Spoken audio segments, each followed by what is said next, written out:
محمد حسنين هيكل إعلامي مصري بارز، ولد في عهد الملك فاروق الأول وعصر الملك فاروق آخر ملوك مصر. تفاعل مع 7 رؤساء في عهد الجمهورية. بدأ مساره المهني أيام الحرب العالمية الثانية وسطع نجمه، وكان رفيق درب جمال عبد الناصر، وكان يده الإعلامية الضاربة. وقف ضد حكم الرئيس محمد مرسي وأيد انقلاب عبد الفتاح السيسي، وده اللي جلب عليه نقمة معارض الانقلاب العسكري. ولد الصحفي المصري البارز محمد حسنين هيكل يوم 23 سبتمبر 1923 بحي الحسين في القاهرة. تعود جذور أسرته إلى قرية بسوس في القليوبية. لديه 3 أبناء، أحدهما طبيب والآخران رجل أعمال. دشن هيكل حياته الإعلامية مبكرا عام 42 داخل صحيفة إيجيبشن جازيت، صحفيا تحت التمرين بقسم الحوادث. بدأت مواهب هيكل في مجال الإعلام تظهر داخل الإيجيبشن جازيت، واشتهر عنه إنجاز تحقيقات صحفية بارزة، بينها تحقيق أجراه حول البغاء في مصر، بعدما أصدر وزير الشؤون الاجتماعية وقتئذ عبد الحميد حقي قرارا بإلغاء البغاء الرسمي في البلاد باتفاق مع الإنجليز، وذلك بعد إصابة بعض من جنود الحلفاء بأمراض جنسية. وبما أن رأي الجنود كان معروفا، فإن الجريدة كلفت هيكل بإبراز وجهة نظر البغايا، ونجح في ذلك. وقد حكى هيكل القصة في العدد رقم 546 من مجلة آخر ساعة. كما كلف هيكل بتغطية بعض معارك الحرب العالمية الثانية من خلال زاوية معالجة مصرية، فتوجه إلى منطقة العالمين ووصف المعارك التي دارت فيها بين قوات الحلفاء.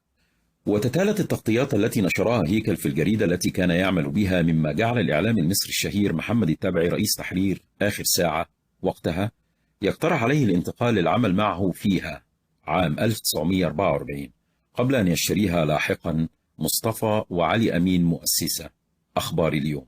وداخل آخر ساعة أنجز هيكل عدة تحقيقات، وكتب عدة مقالات حققت له شهرة واسعة جعلته يفوز بجائزة الملك فاروق. فقد غطى أحداثا دولية بارزة بينها حرب فلسطين وانقلابات سوريا وإيران، واغتيال الملك عبد الله في القدس، وكذلك رياض الصلح في عمان، وحرب كوريا وحرب الهند الصينية الأولى. وبناء على مقترح من رئيس تحرير آخر ساعة علي أمين، ترأس هيكل المجلة عام 52 وعمره لم يكن يتجاوز 29 سنة، وده يكشف لنا قد إيه كان صحفي ناجح. بعد حركة العسكر عام 52، والتي عرفت لاحقا بثورة 23 يوليو التي أنهت الحكم الملكي في مصر بإسقاط الملك فاروق الأول، شهد مسار محمد حسنين هيكل انعطافة نوعية تحول بسببها من صحفي معروف إلى رجل دولة ويد يمنى للرئيس جمال عبد الناصر. في تلك المرحلة انتقل هيكل إلى جريدة الأهرام رئيسا لتحريرها ومسؤولا عنها، حيث استمر في المنصب نفسه إلى حدود 74، ونجح في نقلها من جريدة معروفة إلى أحد أهم المطبوعات في الوطن العربي والعالم. وبفضل دعم الرئاسة المصرية له، وخاصة بعد تأميم الصحف، أصبحت الأهرام إمبراطورية اقتصادية تصدر المطبوعات ولديها أنشطة اقتصادية مختلفة. كما أنشأ هيكل داخل الأهرام مجموعة مراكز بحثية مثل مركز الأهرام للدراسات السياسية والاستراتيجية. حاول عبد الناصر تطوير علاقته بصديقه بتنصيبه في منصب وزاري 4 مرات، في 56 و58 وبعد الانفصال عن سوريا وبعد هزيمة 67. لكن هيكل أكد أنه ظل يرفض العرض، مفضلا الاحتفاظ بمنصبه في الأهرام. وبعد طول رفض للمناصب الرسمية، عين هيكل وزيرا للإرشاد عام 70 بقرار من عبد الناصر دون استشارة هيكل. وأخبروا لاحقا أن القرار جاء في ظرف دقيق يتميز بحرب استنزاف ضد إسرائيل، فكان بحاجة إلى دور واضح ودقيق يؤديه رفيقه هيكل. وإلى جانب وزارة الإرشاد، أضيفت إلى هيكل مهام وزارة الخارجية لفترة قصيرة. وبعد وفاة عبد الناصر وتدهور العلاقات بين السادات وهيكل، أصدر السادات قرار يوم 2 فبراير 74 بنقل هيكل من الأهرام إلى العمل مستشار للرئيس، يعني ركنوا على الرف. لكن هيكل رفض القرار وانسحب. ومع استمرار وتأزم علاقته بالسادات، شرع هيكل في كتابة مقالات وتحرير كتب خارج مصر. علاقة محمد حسنين هيكل مع جمال عبد الناصر كانت علاقة من نوع خاص، لدرجة أصبح فيها الصحفي اليد الإعلامية والاستشارية الضاربة للرئيس. فمنذ لقائهما الأول في حرب فلسطين التي شارك فيها عبد الناصر، لم تكن لقاءاتهما تنقطع قبل الإطاحة بالملك فاروق، واستمرت وتوطدت بعد الإطاحة به، ثم أصبحت في مستوى ذابت فيه الفوارق بعد سيطرة عبد الناصر على الحكم ووضع محمد نجيب أول رئيس لمصر رهن الإقامة الجبرية. فقد ظل هيكل يرافق الرئيس كظله أينما حل وارتحل داخل مصر وخارجها، واستطاع من خلال ذلك تكوين شبكة علاقات واسعة مع رؤساء ووزراء ومسؤولين في دول العالم المختلفة. ومن هنا أتت شهرة هيكل الدولية والداخلية. وخلال تلك الفترة جعل الأهرام في خدمة التوجه العام للنظام الحاكم، وإن كان هيكل سبق أن أكد في حوارات صحفية أنه كتب ونشر مواد صحفية ومقالات وكتبا له ولغيره تنتقد دور المخابرات في عهد عبد الناصر، وتكشف الخروقات الحقوقية المرتكبة في حق المواطنين من نظام ومخابرات عبد الناصر. ولقد لخص الراحل أنيس منصور طبيعة العلاقة بين الرجلين في حوار على الفضائية المصرية أون تي في يوم 21 أغسطس 2011. قال إن هيكل كان مفكر عبد الناصر وصائغ الفكر السياسي للزعيم في هذه الفترة، ولم يحصل أي شخص على هذا الدور، وأكاد أقول أن عبد الناصر من اختراع هيكل.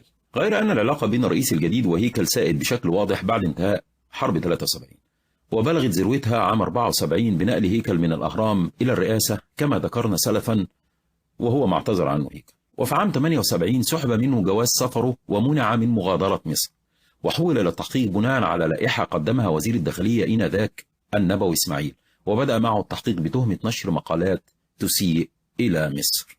غير أن الأزمة بلغت أوجها في سبتمبر 81 عندما صدر قرار من السادات باعتقال هيكل ووضعه في السجن ضمن حملة شملت كتابا ومثقفين وناشطين سياسيين وإسلاميين، قبل أن يفرج عنه إثر مقتل السادات في حادث الاغتيال الشهير يوم 6 أكتوبر من العام نفسه. وبعد تربعه على عرش مصر التقى الرئيس الجديد محمد حسني مبارك بهيكل لنحو 6 ساعات، كما حكى هيكل نفسه في كتابه من المنصة إلى الميدان مبارك وزمانه، حيث حاول مبارك الاستفادة من خبرة هيكل الصحفي ورجل الدولة ذو الخبرة الواسعة والعلاقات المتشابكة محليا ودوليا. غير أن المياه لم تجد لها مجرى بينهما ليحصل نوع من التنافر بين الطرفين، ومما زاد الطين بلة بينهما سلسلة الكتب والمقالات والمحاضرات التي كان ينشرها هيكل وينتقد فيها النظام الجديد، خاصة ما تعلق منها بالسعي نحو التوريث. يعتبر هيكل نفسه ممن لعبوا دورا ما خلال ثورة 25 يناير 2011 بدعوته المجلس العسكري ليحسم الموقف بغرض تهدئة الشارع، بينما يتهم خصومه بأنه اختفى طيلة أيام الاحتجاجات ضد حكم مبارك ليعود بعد نجاح الثورة للحديث عنها في حلقات تلفزيونية بمحطة فضائية مصرية. وعندما انتخب الدكتور محمد مرسي رئيسا لمصر عام 2012 التقى بهيكل في ديسمبر من العام نفسه، وناقش معه الأوضاع الداخلية والخارجية، حيث اقترح عليه هيكل حسب ما نشر في الإعلام وقتها إجراء حوار وطني مفتوح مع القوى السياسية المختلفة دون استبعاد لأحد. غير أن خصوم هيكل يتهمونه بتحريض الإعلام والعسكر ضد حكم مرسي، كما يتهمونه بدعم حركة تمرد من خلال تقديم نصائح مباشرة لها عبر الفضائيات. وعندما خرج الغاضبون على حكم الرئيس المنتخب في مظاهرات 30 يونيو اعتبر هيكل ذلك استفتاء لصالح السيسي، وأعلن عبر التلفزيون أن تلك المظاهرات ليست انقلابا وأن الجيش يحمل عملية ديمقراطية دون التدخل فيها. ويتهم الخصوم بدعم السيسي الذي سارع إلى تنفيذ الانقلاب على الرئيس المدني المنتخب يوم 3 يوليو والشروع في حملة واسعة لاعتقال عشرات الآلاف من معارضي الانقلاب العسكري سواء كانوا إخوانا أم مستقلين. سبق ذلك وأعقبه وقوع مجازر في حق المعتصمين أمام الحرس الجمهوري وميداني ربعة والنهضة. وعندما نفذ الانقلاب ونصب عدلي منصور رئيسا مؤقتا التقاه هيكل يوم 7 يوليو وناقش معه الأوضاع الداخلية التي تمر بها البلاد. وقد عبر هيكل في أكثر من مناسبة عن إعجابه الكبير بالسيسي، كما لم يتوانى عن الخروج في مهام لصالح نظامي، بينها زيارة شهيرة إلى دولة الإمارات، وما أدراك ما الإمارات، وكانت في نوفمبر 2013. ووجهت انتقادات لاذعة لهيكل بسبب دعمه الكامل لعبد الفتاح السيسي وزيرا للدفاع ورئيسا لمصر. وعن معتقدات هيكل الدينية وعلاقته بالإسلام السياسي ودوره في الانقلاب العسكري انتظرونا الحلقة القادمة إن شاء الله. لو سمحتم محتاجين مجهوداتكم معانا ومساعدتكم، لو سمحتم اعملوا سبسكرايب، احنا كده بنهرج وقلبينها كرتون، عاوزين نبدأ التلفزيون بتاعنا والبث المباشر، برجاء عمل سبسكرايب لقناتنا على اليوتيوب. شكرا.